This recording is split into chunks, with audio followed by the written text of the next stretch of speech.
Good morning, everybody. Thank you for joining us for our fifth MERA Powered by Griff webinar. Today, we're tackling two of the biggest issues in the industry at the moment, delivery, as well as looking at the reopenings, which has just happened in the last, since we last met last week.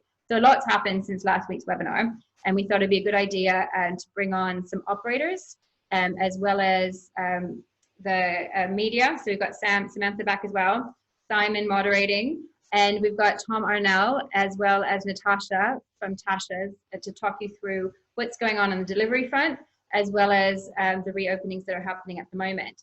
So I will now hand over to Simon. Thank you so much. Thanks, Jennifer. Yes, hello everyone, and welcome to the latest Middle East Restaurant Association webinar. As Jennifer says, today we'll be tackling what surely must be two of the biggest topics of the past month. Or basically for the industry in general. We will, of course, first of all, we'll be starting with the delivery aggregator situation, and specifically looking at the commissions that they charge, among some other things. It's a topic that has been bubbling under the surface for a while and has really been brought up to me several times in the past, but it has really come to the fore during this coronavirus pandemic, due to the fact that delivery has gone from being incremental income to a restaurant to being its sole form of revenue. We had hoped this webinar would be an opportunity to have a meaningful discussion face-to-face with the aggregators themselves, and invites were extended to all the big players, the Talabats, Deliveroo's, etc. However, unfortunately, none of them were willing or able to join us today. But as Jennifer mentioned, we still have a fantastic lineup of panelists, as you can see. For Samantha Wood is the face behind the UAE Restaurants Unite hashtag, which saw over 5 million impressions made in its first month, all helping local restaurants through this tough time. Now, while Talabat, etc. wouldn't appear today, we are joined by one of the disruptors, you might say, of the delivery scene, Benjamin Mouflard of ChatFood. ChatFood hit the headline during this when it teamed up with FoodShake to launch Deliver DXB, an online portal, again focusing on helping local restaurants, and most importantly, without hitting them with commission for each order. So it will be great to hear Benjamin's take on things. Now, if you read the Caterer website, as you should be, then you will have seen Natasha Sideris' strong remarks the other day against the commissions charged by delivery platforms. And we are delighted to have the Tashas Group founder here with us to share her opinions on the matter and discuss how it's affecting her.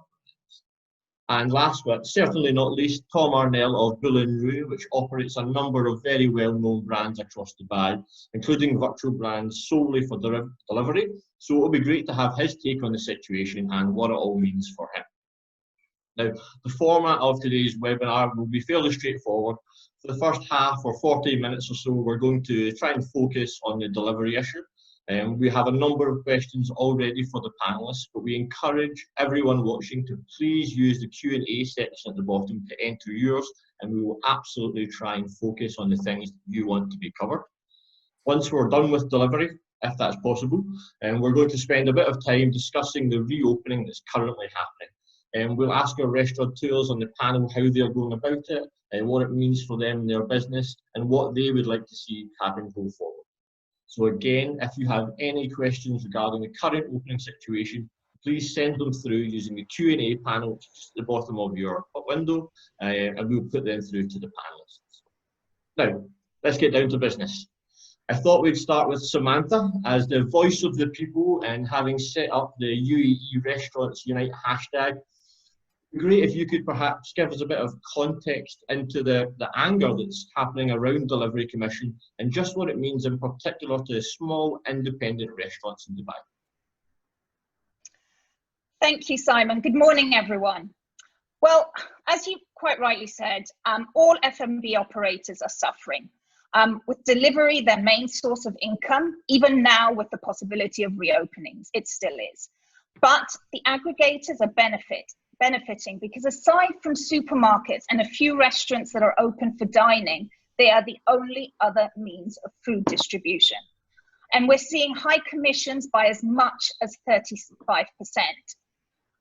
So aside from the ethical business practice of creating goodwill, let's just say as an example, if just one of these aggregators, and I'm talking about the giants here, Deliveroo, Uber Eats, Talabat, and Zomato, who take the chunk of the delivery market. If just one of these was to waive or drastically reduce their commission, most restaurants will actually sign up to their platform and will remain loyal customers after the crisis. And by supporting local businesses in times of downturn, they will gain loyal merchants long term, thus increasing revenue. Otherwise, restaurants will close. And with no restaurants, there's no food delivery aptness. But aside from that high commission structure, there's a couple of other points that I think are key to today's discussions. Discounts. The aggregators are encouraging restaurants to give high discounts to raise their visibility on their platforms. So at a cost to the restaurant, not to the app. And this creates a discounting culture that we all know is an unhealthy strategy.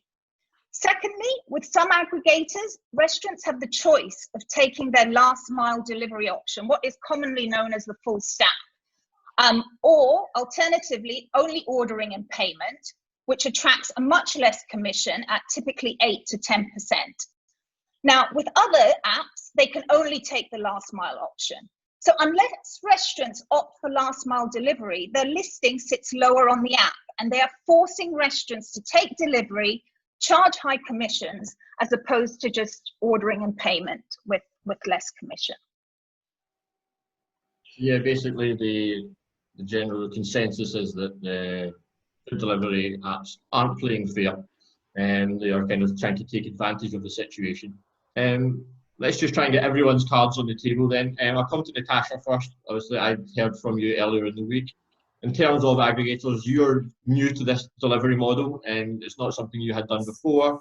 What was your take on it, especially on finding out 30 to 35% commission? Okay, so obviously I was, firstly, thank you for inviting me to be on the panel. We're new to delivery, so I think I've got to be fair and say that I don't understand the model, but when I try to analyze it, I mean, I think I've got a good understanding of business.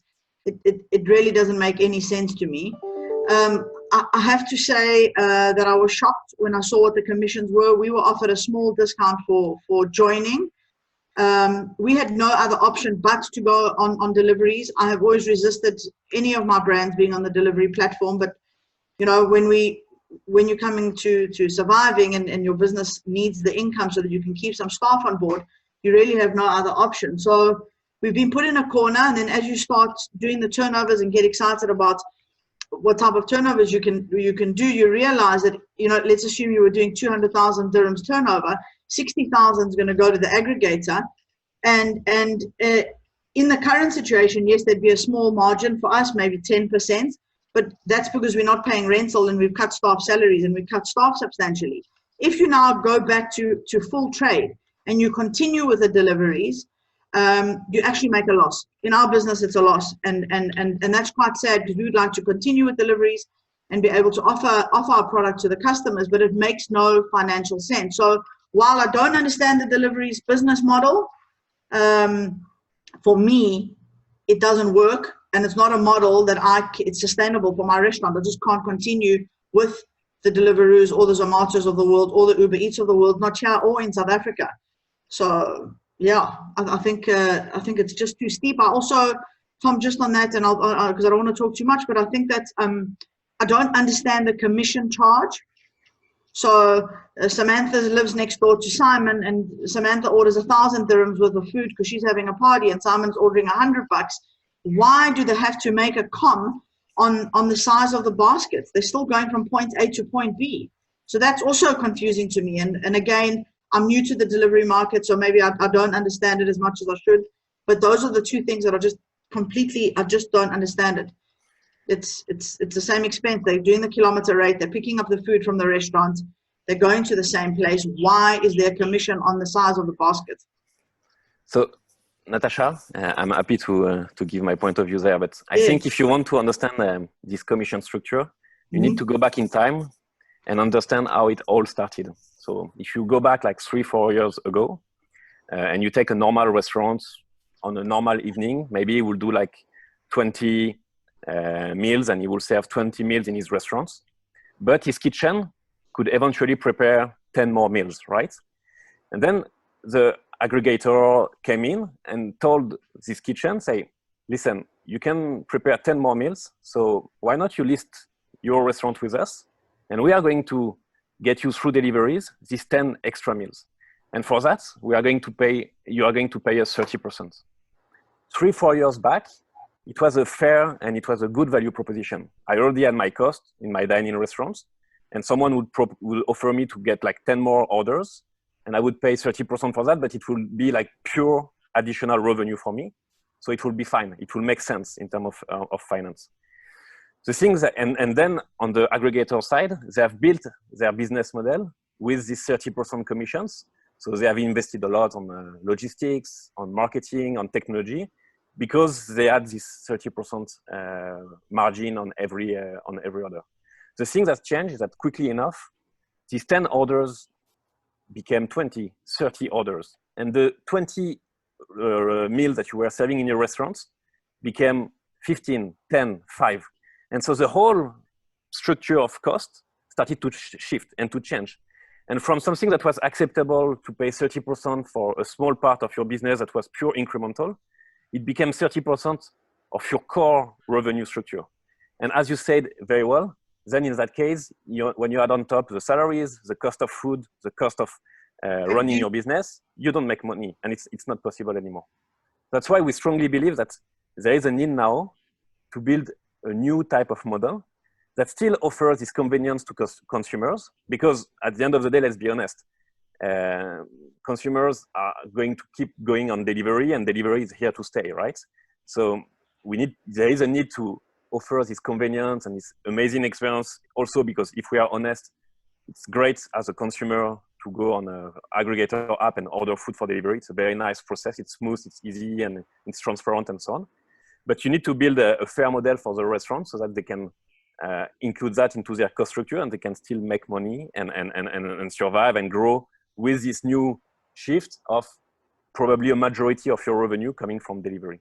So I think and it's a challenge also for the food portals, because they have this business model that has been built initially on that cost structure. So now if you ask them to like split this by 2, it doesn't work for them, because they have these costs that are there and that they need to invest in it. So it's really interesting, this panel, because there is a need to build a fair model where, as a consumer, I can order easily my food and get it delivered fast. And as a restaurant, I can still like make money from my customers, and especially the loyal one, without having to have these costs that are huge on the margin. And that's what we try to do, basically. I think the other thing that I didn't mention, Benjamin, is that obviously a lot of restaurants are having to up their prices slightly to try and recover, some of those losses. So in the end, the customer also gets punished, because you're paying the delivery fee and the restaurant's having to increase their prices. So it's a twofold loss. One, customers are not paying fair price. They are also paying in the delivery fee on top of it, and then the restaurants can't make any margin. But your explanation does make sense, and I'm happy to understand it a little bit better than I did before. Yeah, you're right. And for the consumer, yes, in the end, it triggers this negative effect. And I think it's 2 negative effects. First, you play on the price, so you will artificially increase your price. And eventually, you will also play on the quality of your product, because you need to save money somewhere, right? So eventually, you will also play on the quality of your product, and this is going to impact your brands negatively. So again, this model now has probably reached some kind of limits, and there is a need of thinking of a new way to create this delivery model that can work on all the aspects. Another challenge that we have here is that with consumers, they don't understand how the app model works. So when they see that delivery charges have been dropped, they think, oh, great. When they see there's a discount, they don't realize that discount is at a cost to the restaurant and not the app. So they're encouraged to order more. So there's a huge education process required in educating the consumer in terms of how it works, because they want to support local restaurants. They realize the situation. So the more that we can do on that front, that also helps. Yes, Samantha, can I jump in there, guys? Yes. Simon, sorry. So I just wanted to just make a couple of points on that. So yeah, thanks for having me, everyone. But firstly, I've been reading a couple of these comments as everyone's been talking. Everyone's making good points, of course. But I just want to point out something that from my perspective, the customer is really driven by price and convenience. And I sort of liken a lot of the bigger delivery apps to some sort of like a shopping mall, right? So with a shopping mall, you pay high rents, you're paying for location, you're paying for high demand, right? So you're in a good location where you're getting visibility, and you have to pay high rent for that. So I've always understood in certain locations why it would be viable to pay bigger commissions to delivery apps. But basically, my whole thing with this is that every single business model out there is very different. And you've got to split this between pre-COVID-19 and the current situation, and then what's going to happen after. Before COVID-19, most businesses out there, I would say their delivery models would be between, or their delivery revenues would be between 5 and 15% max, most restaurants out there. But a lot of the there's other restaurants out there. Take Dubai, for example, like JLT or the Marina or something like that, where a lot of the restaurants in there might have, 50%, 60% of their delivery, be their revenue model. So those are the guys that really would be suffering from higher commissions at the moment. So there's a lot of people in different boats here. And I think that we've got to now just figure out what is the best option for everybody. Like the last, or the best, actually, I'll say something different. The best option for yourselves. In the last couple of weeks since this whole thing has started, what I've been doing is really try and nut out what is best for my business and what's best for our business model. And the one thing that's clear to me is that we don't have to be held hostage by these delivery aggregators, because one of the things that I can see is that most of them make losses. They're not making money. So if they're not making money, they're not going to drop their commissions. And I don't see that happening. But what I do think that we have as operators in our power is options to go with other aggregators. We have options to go on other models like subscriptions or deliveries ourselves. So if you come up with a subscription model, like a meal plan or something like that, that is not dependent on on-demand delivery, you might get upfront money. You might get upfront payments for these types of things. So what I'm saying is that there are so many other options to go with other than just plain old delivery on-demand meals. And those meals, if you want to go with a subscription model or something like that, could be delivered by yourself. You could do that with your own drivers, with your own bikes. There are other companies out there that offer delivery via bikes or car. So all I'm saying is that there are other options out there that don't have to rely on these bigger apps. And my whole thing with it is that if you are reliant on only one of them, then it's not going to save your business. That's for sure. So I think you have to have your options. You have to have them open. You have to be able to make sure that you're navigating it through what's best for you, because everybody's business model is very different. Tom, you are completely right. A fair and a good model is a restaurant who don't rely 100% on food portal, but who also build his direct channels and who also build his direct connection with his customers. If you look at, for instance, another industry, which is retail, you can see this coming now. If you look at Amazon, like 2-3 years back, everybody would say Amazon is eating the world, and every retail transaction will go through Amazon. But now you have seen a lot of e-commerce websites taking back control of their online business, using tools like Shopify, who are specialized on helping them drive their direct sales and start to sell a lot from there. And there is this way forward where restaurants needs to do what they used to do before, which is invest into marketing about their brand, their own marketing. Because I think, sorry, Benjamin, you were saying before that even with Deliver DXB, that you guys have just recently launched with FoodShake, was a great thing to keep money back into the operators' pockets. But still, how many restaurants do you have on there now? What did you say? 700? Yeah, there's a bit more than 700, and I think So still, what my point is that you still are challenged by the huge supply that's on that app. So no matter what happens, the dilution of your sale is there. So you just have to have a better brand presence and be able to have other options. So in order to increase your sales in the time of a catastrophe for our restaurant industry, you have to be everywhere. You can't rely on one spot. And if you spend your time worrying about a commission that one of those apps is charging, it will screw you. It'll screw with your head, and it'll confuse your whole business model, your staff, and it won't get you out of this problem. So if you're going to get through this whole thing, you have to have as many options as possible, and not just be on 1 or 2 or 3 of those delivery apps where you've got 500 or 600 or 5,000 competitors. You have to be everywhere. Look, there are apps that have even more traffic than these delivery apps. It's social media apps, and especially apps like Instagram, who helps you to connect directly with your customers. So you can see, we see here in Dubai, like there are a lot of restaurants who have built their brand and their presence on social media through their websites and connect directly with their customers and are able to build a sustainable business from that. So I agree with you. You should try to cover as many channels as possible and to be everywhere, so that wherever people want to engage with your business, they can order or book from you, from also those things. And I think someone in the panel is mentioning booking.com, and it's a good example on the travel side as well. You have booking.com that has captured a lot of value and has put himself in between people who look for travel and people who and hotels. And now hotels are also trying to develop the tools to bring these people back to order, to book from them directly through loyalty program, through marketing presence on social media and so on.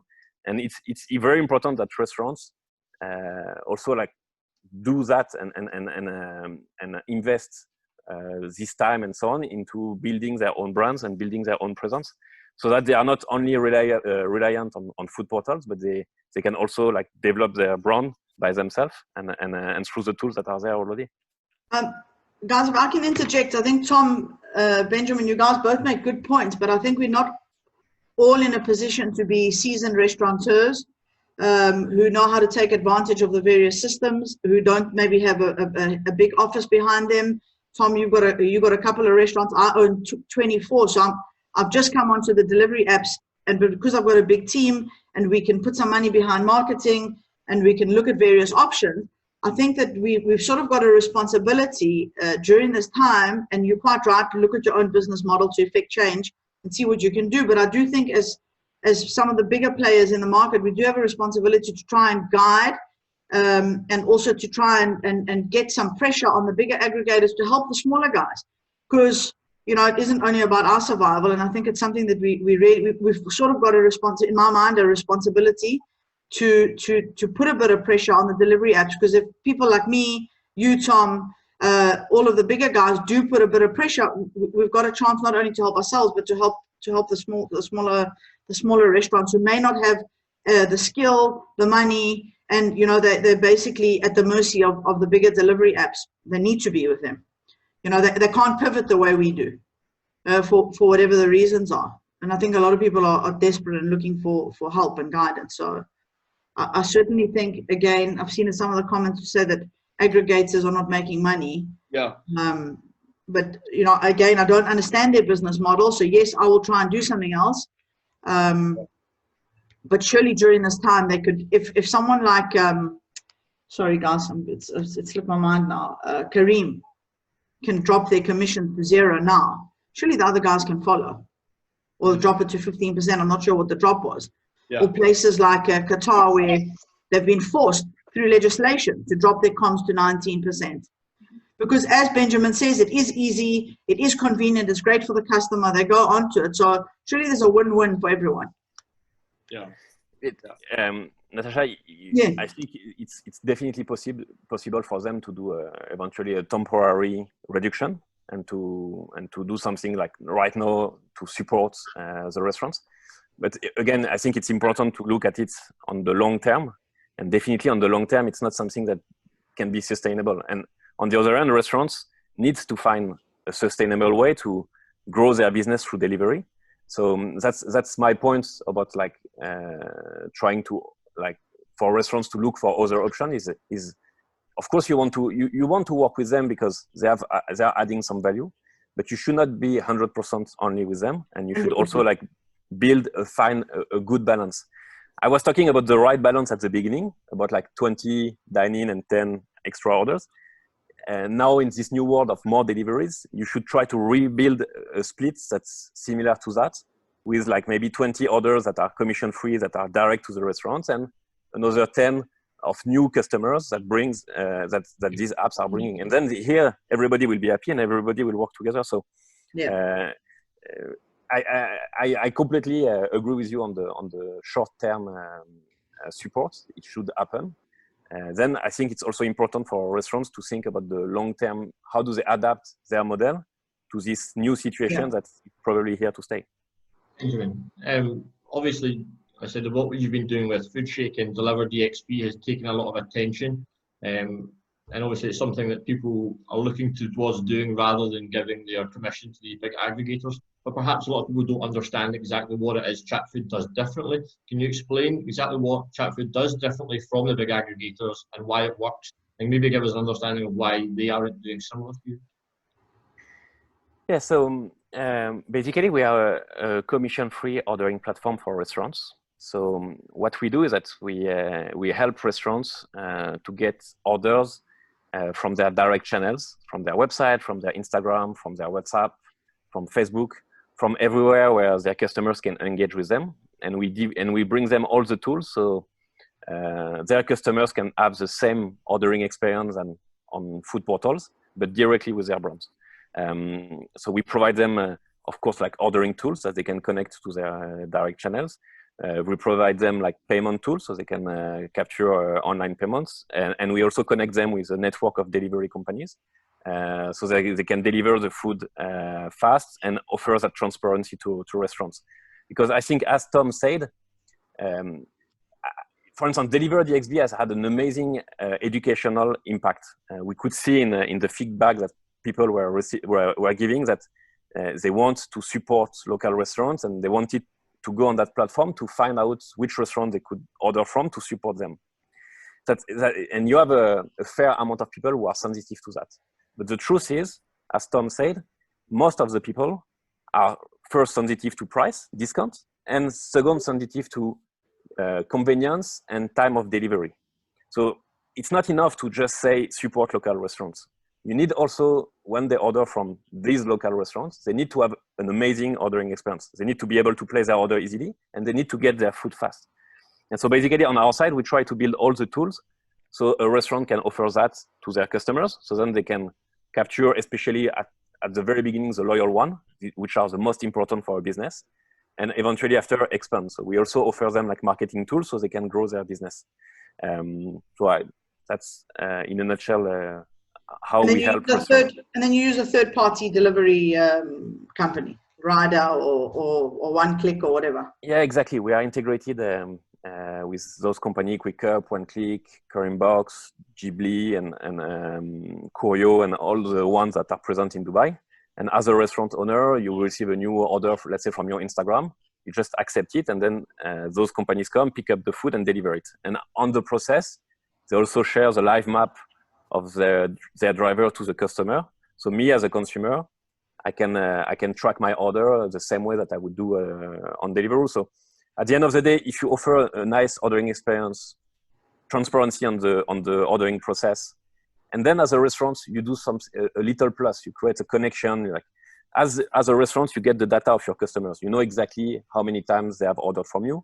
You can start to put in place some reward model like loyalty program, small reward or notes on the orders, because you can create this personal connection. And this is how, when you add these three things, you can switch some of these customers to order from you directly.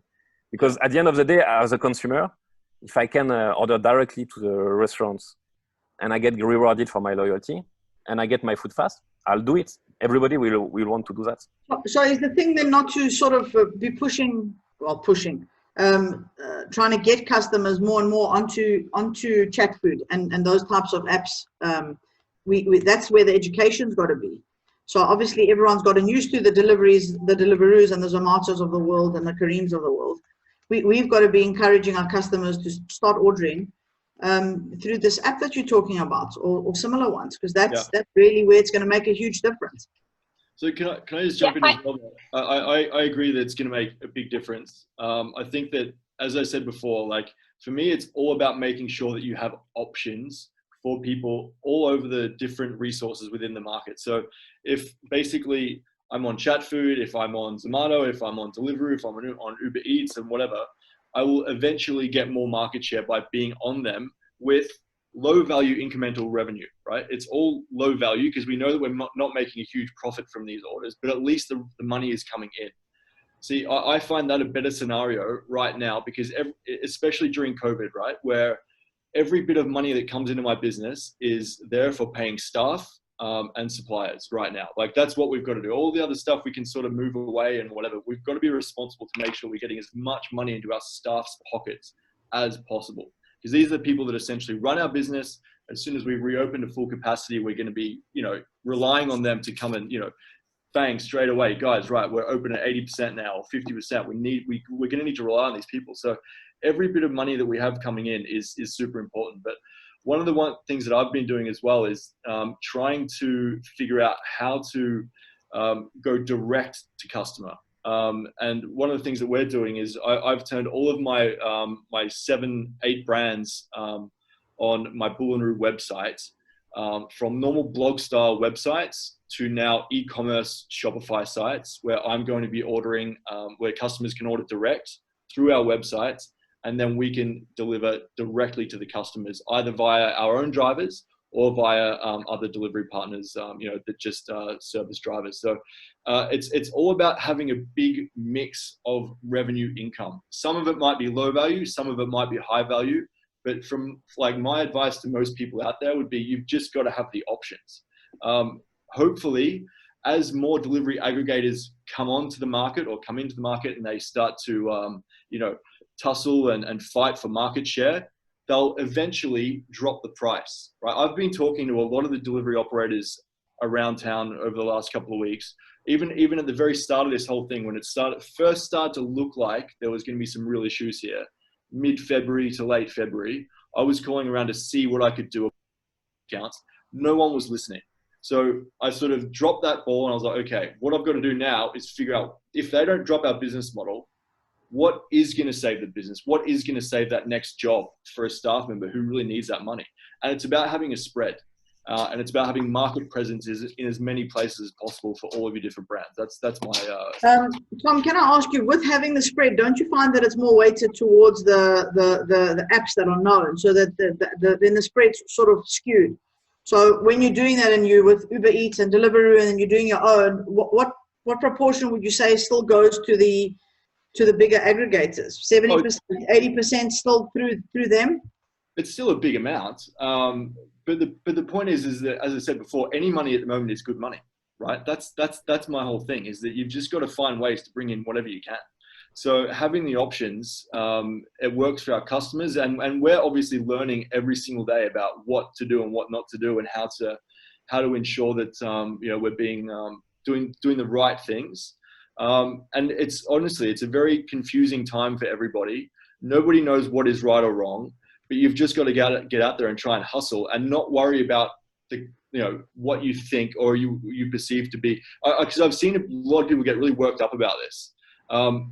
Yes, as a collective, we can do something. And yes, I think that over time, as more competition comes in for the delivery aggregators, they'll eventually drop their prices to become more competitive.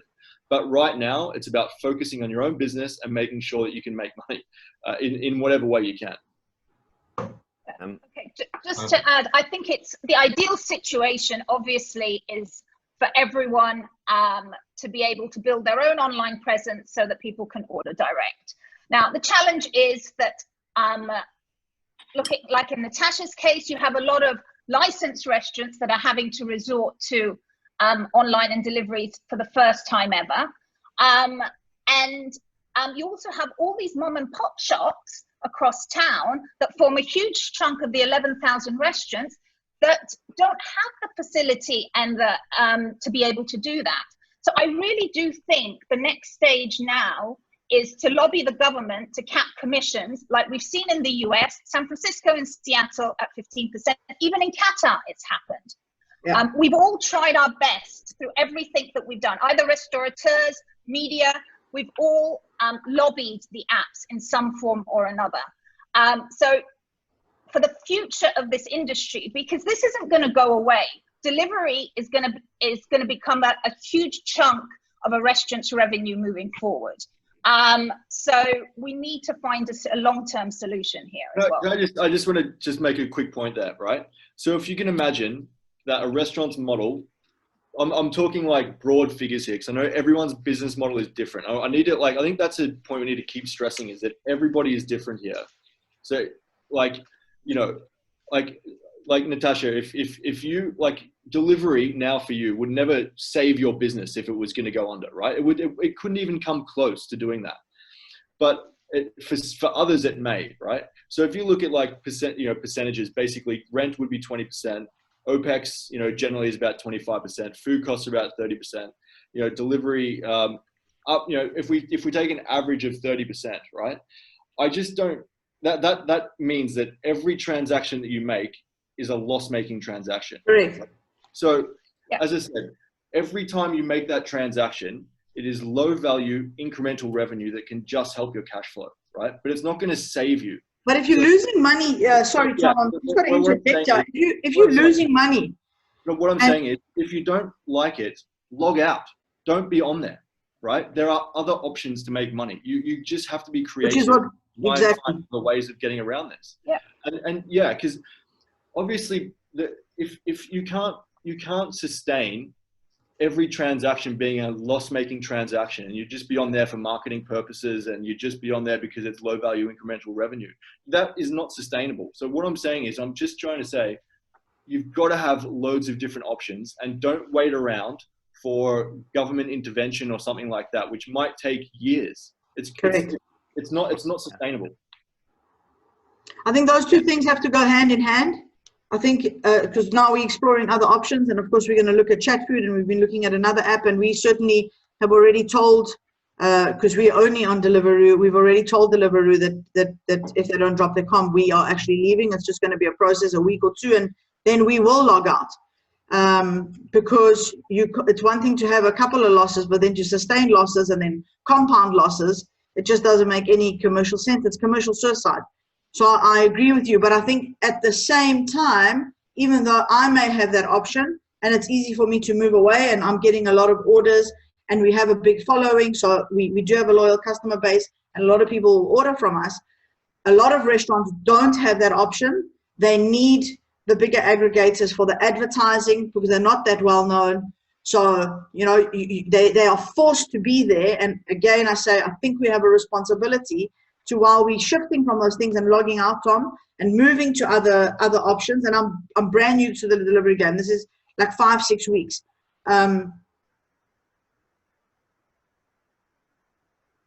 But I think that at the same time that we're doing that, we still have to continue, as Samantha says, to put pressure, to ask governments to intervene, because it's our responsibility to our, without sounding mushy, our brothers and sisters in the food industry, because we're all in this together.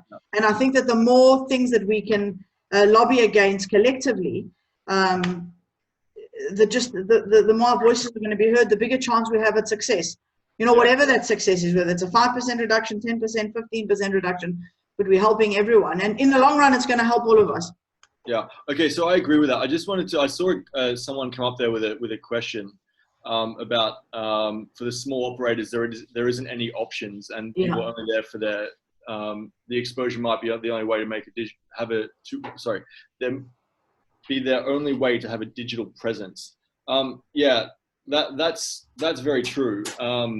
But as I said, we've got to try and find ways to get around these guys, right? Yeah. We can't just sit back and wait for this to happen, which is what I'm saying. No, it's got to happen, but we have to find other ways now while we're in this time. Yeah, I think there's all. On you go, Samantha. Now, just quickly, I was just going to say, there's also there are apps being launched where restaurateurs are coming together to launch their own app. So yes, I agree. You can't put all your eggs in one basket. Everyone's got to look at all different options in support of the whole industry. Thank you. Yeah, can I say one more thing? Sorry, Simon, before we go on. To that guy who talked about the small operator, right? And they're saying there isn't any other options. Like, I think there's one thing that I think everybody is sort of missing, right? Is that I don't think that anyone really is talking about the food or the quality of the food and the kind of packaging and the customer experience that people are getting at home, right? Like, there's thousands and thousands of apps, restaurants on these apps, and all of them are there and they're sort of disengaged, right? They're sort of on there, oh, it's 5 to 15% of my revenue. We'll just slap it in that box. It's supposed to be served beautifully on a restaurant plate, right? But for delivery, it's almost like we just get the box and we just shove it in there and we send it off and nobody gives a shit after that, right? So it's almost like, I think for especially the smaller restaurants who are trying to get a leg over their competition, it's got to be about the product as well, right? You've got to innovate. You've got to figure out how to make your product look really sexy on social media. You've got to spend time on your customer experience, which is your packaging. So there are loads of options it doesn't have to be just about the commission. There are other things. You've got to innovate on your product as well, is what I'm saying. We've had a few people commenting saying, is it time to fundamentally change our business models because they don't work in this new era and the way things are at the moment. But, before the COVID pandemic, commission while it was an issue, it certainly was nowhere near the focus. Will there be a chance that as things get back to normal and delivery returns to being just an incremental income, will this drop away again? Will it not be a focus as much as it was? Will people go back to not caring and be happy with it? Natasha, what do you think? Sorry, I was just reading this comment and smiling. Someone gave me a compliment. Just repeat that again. I'm sorry. Simon, well, we're saying, obviously, in one of the comments, you mentioned actually that once this is over, once you go back to dining with commission the way it is, you won't carry on with delivery. Not at these types of commissions. Certainly, I won't carry on. Listen, let me rephrase that. So we certainly, if the commissions are not dropped, we already are going to move away from the aggregators. I certainly would like to take to not have Flamingo Room and Avli and the licensed restaurants on the delivery apps. Those won't be on there. Right now, we're just delivering Flamingo Room and Avli on our own and with the one clicks of the world. But I would like to be able to offer the Tashas product. And as Tom says, it's just an additional turnover. But if the commissions do not get dropped, then of course I won't do it. And I'm hoping that moving to an app like ChatFood, then when we're doing our own deliveries and all of the other options that Tom said, self-delivery or whatever it is, and exploring those other avenues, that then it will become viable. And this is not about making huge profits on it, but at least making a decent margin for the effort you put in, but certainly not with the apps as they are now. No, I'm only doing, as Tom says, to try and get in some money to help the staff. But as it currently stands, the only reason why we're making a small margin is because we are not paying rent. So that's a big thing. And we've had to cut our staff salaries because we have no cash reserves. Take those two things out of it. The big commissions make absolutely no sense, and they are 100% loss making, no matter what your model is. Unless you're in a space that you maybe operating out of a ghost kitchen and your rentals are really low and you've got a small team making a very small focused menu. But for a restaurant, once we go back to paying rent and staff salaries go back to what they should be, it's loss making. So we won't be continuing, certainly not now. One of the only defences we've heard of the delivery aggregators has been from your neighbour, average neighbour, LPM, who said they were quite happy with it. Obviously, their average check must be 500 plus, 600, 700. Are they then, or would you as well with Avli and as LPM, are you not in a good position to then negotiate that commission right down? I mean, are LPM paying 35% on every delivery at 700 dirhams a delivery? A check? Doesn't seem likely, does it? Is that not why they're benefiting from I think that mine's more of an emotional thing. I don't really want to put. I'm only offering 2 meals from our Vliet and Flamingo Room with set menus. I don't really want to put those 2 restaurants onto a full delivery unless I really have to and I'm forced to, because I think there's a lot to be said for the entire experience in those more fine dining restaurants, and I think I'm holding on to the hope that we'll be able to go back to that, and I don't have to put that particular product in a takeaway box, no matter how beautiful. So you know, I don't really want to put those brands on there. I may be forced to. Simon, I might be forced to. Simon, to your point, I think there is another very important point to have in mind on that model is that set aside the commission parts, you also want to be in contact and to know who are your customers. And something that's very difficult on these apps as well is that you basically just know the type of food that you need to prepare, but you don't know who are the people ordering from you. And especially for the small restaurants, and it's very important to have this connection with their customers and to learn from that and be able to improve their product. So I think there is these 2 aspects that are, to Tom's points, why you also need to look at other avenues to build your delivery business. Is you also want to know who are the people who order from you and what did they think about your food and so on. So even Natasha, for you, I'm sure it's very important later on, even if they drop the commissions, to have some insights about who are your customers. Definitely. All right. Yeah, and at the moment, obviously, we don't have that. Besides, you know, the reviews, but you don't have any direct access to your customers now. I've helped to moderate about 4 of these panels now, and I can tell you that this delivery discussion has been one of the most vibrant in the chat. There's been a lot going on, a lot of questions, a lot of which we haven't got through. So we'll try and get to them after the panel if we can. But we'd also like to today discuss the reopening, as it is another one of the big issues. So again, if you do have any other questions regarding delivery, if you still put them in, we'll try and let the panelists, if they're willing to answer them after, or if there's anything else they can do for us. But at the moment, we'll try and move on to the reopening stage, because obviously that's made a huge impact on the industry and will make a huge impact on delivery as well. So yeah, guys, basically, could you let everyone watching know, how was the delivery process for you? Have you opened yet? Are you still in the process of doing it? What's the impact been like, Natasha? Okay, so we are not going to open with the 30% restrictions. Again, as Tom says, everyone's business model is different. So we're not going to open for sit down because we are not a takeaway business. So we're not going to open for sit down with a 30% restriction coupled with Ramadan.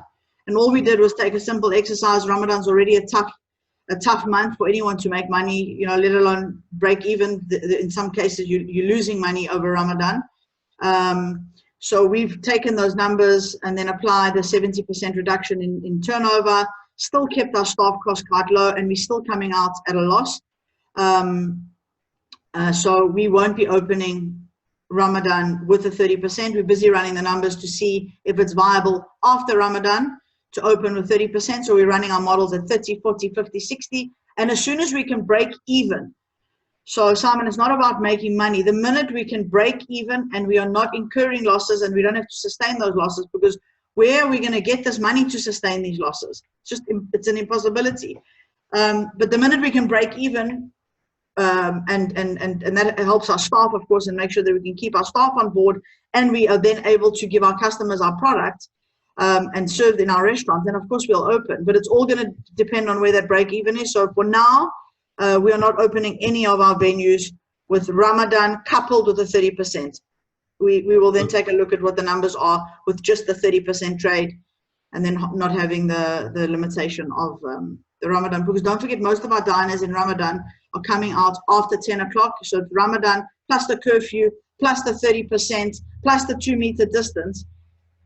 It's not viable for Tashas and for our Vliet and Flamingo Room. So, you know, I certainly understand why it's being done. So I don't have a gripe about that.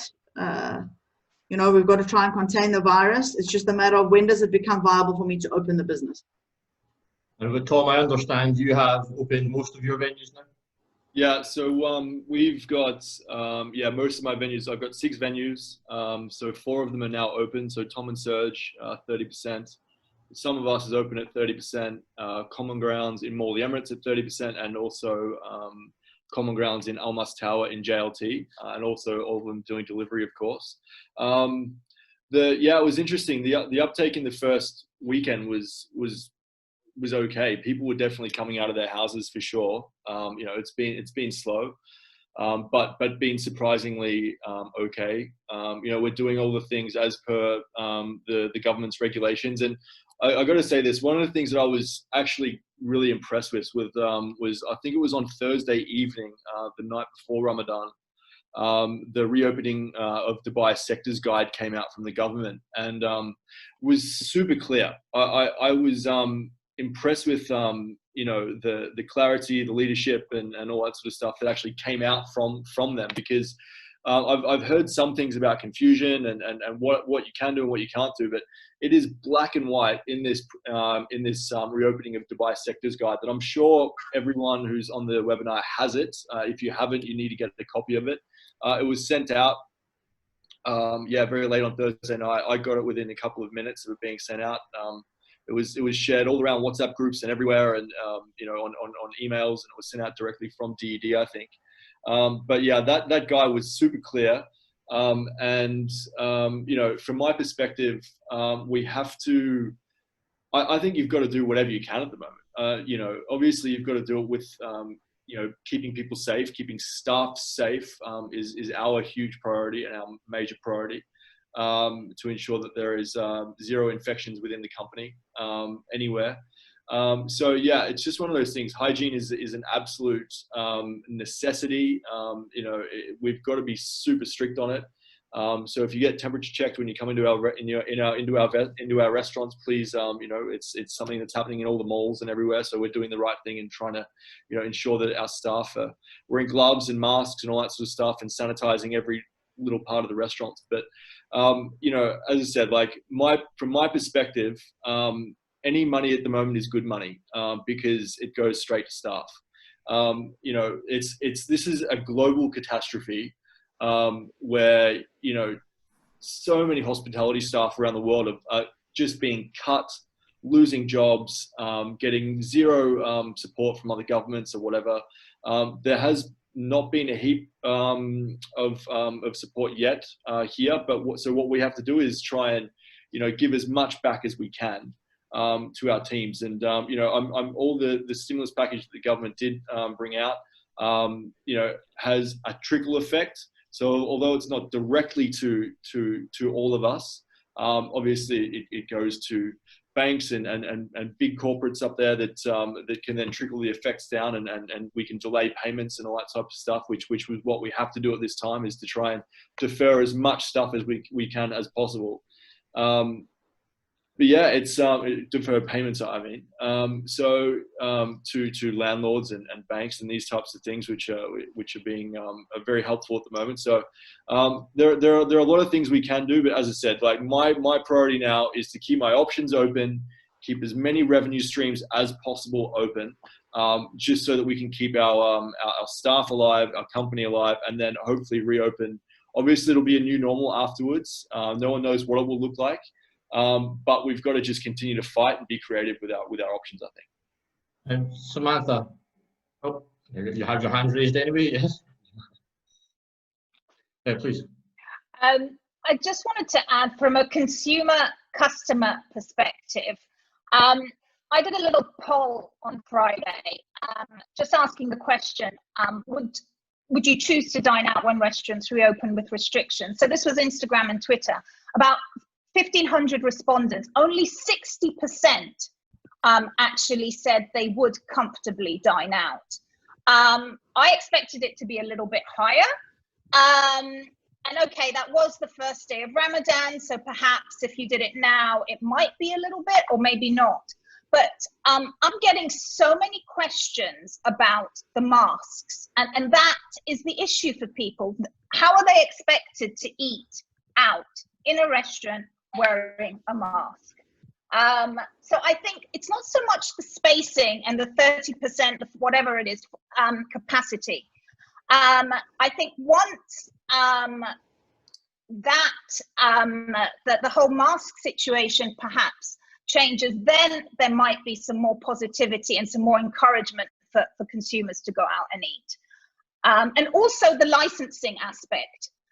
When you can get Avli's food delivered to your home, Flamingo's food delivered, any of the license, LPM's food delivered to your home, and you can eat it in the comfort of your own home without a mask, why should you go out and eat when you don't have the beverage option? Yeah, good point. Tom, I wonder, as you said you had a good uptake of customers out the first weekend, but to Samantha's point in terms of, she said only maybe 60% of her respondents were willing to go out at this time to eat. In terms of percentage-wise, considering it was the first weekend of Ramadan, what kind of, and plus with the social distancing, how good would that weekend have been on average for you? Oh, on average, it would have been terrible in normal situations. But as I said, with the 30% rule, what do you say? We had a good breakfast and we had a good lunch rush. Like that was, as I said, my business model is all about people's daily routine, being affordable, and having good healthy meals for every day. So we knew that there would be a good uptake as soon as we were allowed to be back open. We've got a lot of amazing loyal customers that come to our venues, a couple of times a week. So yeah, it was okay. It was definitely people between a certain age bracket. There were no kids because you're not allowed to have kids below the age of 12, from what I understand. It was mostly younger types of people who would normally have come out. So everyone was wearing masks. Everyone was just lifting the masks up over their head while they eat, and then they put it back down as they leave. But everyone's got to have it on. I think they were just as they take a sip, you put it up and you leave it on your head. So it's, as I said, it was okay considering the massive amount of stress that we all have going on out there. And as I said, it's about just bringing in anything that we can at the moment. I understand at the moment you have Brunswick closed, obviously because there's no licensing at the moment. Yeah, well, the hotel was actually closed. So. Oh, okay. Yeah. And when one of the comments, Florencia said that there was a lack of clarity on the licensing situation. Have you heard anything more about that? Do you have any expectations on when that may change? Yeah, well, from my perspective, from the reopening of Dubai Sectors Guide, there was nothing about licensing specifically for reopening for COVID. It's not about licensing. You already have a trade license. That's it. You're good to go. You just need to follow, from what I understand, these guidelines within the reopening of Dubai Sectors Guide. Once you have that, you're good. And once you're following everything, you're good. The only thing that you do need to apply for with DED is a license to operate within Ramadan. So that's what we've had to do, and we have applied for that. I think I would double check if anyone wants to know later about the exact price. One of my team members actually got that done the morning after. I think it was on the Saturday when the offices were open. I think actually no, from what I understand, you can do it online as well. So I can get the details out to everyone after that. But we've done that and registered to operate during Ramadan. Yeah, okay. We have one of the questions, just if anyone can shed any light, from a Duncan Muir who asked, what is everyone's interpretations regarding terraces? Anyone have shed any light on that? I didn't hear that, Simon. Say that again. He's asking about what is everyone's interpretations regarding terraces in terms of them being open? Is that something? I don't think we're gonna. Well, now I mean, sort of that's not really relevant for us now because we're going into the summer months, and if they let us open in let's say June, hopefully, with a bigger capacity, and we decide to open, and some of the guys who are trading at 30 like Tom, we're not going to be using those terraces for a while. So I don't know what the legislation is going to look like in September, October when we can open the terraces. I haven't heard anything about terraces. Yeah, I think usually there is some sort of circular around the Ramadan guidelines. So I think, maybe terraces this time of year is not a great idea because of Ramadan, unless they're fully covered. I would suggest. So yeah, that's what I would be doing is it's just playing it safe with the fact that it is Ramadan and being very respectful. We just had a question in for Tom. I guess it's regarding kind of hygiene at this moment. Are you using any tech to enable people to access the menu on their phone while at the outlet? Yeah, so we've also got QR codes. So basically, all of our menus are on QR codes. So you can go into one of my restaurants and you can get your phone, open up your camera, stick it over the QR code, and the menu will come up on our website. So you don't have to touch anything. You just need to use your phone, and we operate like that. And of course, with disposable cutlery and disposable crockery. Are you doing the disposable menus as well for people who do still want to hold a menu? Yeah, so there are two options. There are either the QR code on your phone, or there is an A4 piece of paper that has the menu on it that is single use. Yeah. So everyone, we're just about out of time now. That's obviously a very lively discussion we've had. We haven't even managed to kind of scratch the surface at a lot of the questions. I apologise for that. There's just simply so much to cover at the moment. But we will try and personally get back to you on some of the questions. But just to end, I'll maybe go around everyone and just ask again, in terms of opening up fully, what kind of expectation do we have on that? Samantha, when do you think we'll be back to normal in restaurants? No pressure. Connection's breaking up slightly, so I hope you can hear me. I think we all agree that Thursday evening's announcement caught us all by surprise. No one was expecting us to start reopening before the end of Ramadan. I would like to think that given they have, unless we end up going into complete lockdown because the cases are going to increase, which is likely, then I expect we might be able to start by sort of beginning of June, middle of June, moving into reopening properly, i.e. without masks. And without restrictions, or still with the distancing? No, I think we're still going to see distancing, maybe 40–50% come June. And I think masks will be a requirement for staff. But if they really want to encourage consumer confidence back into the market, they have to remove masks from the consumer. Perhaps you wear it on the way to the restaurant, but once you're in there, you can remove it.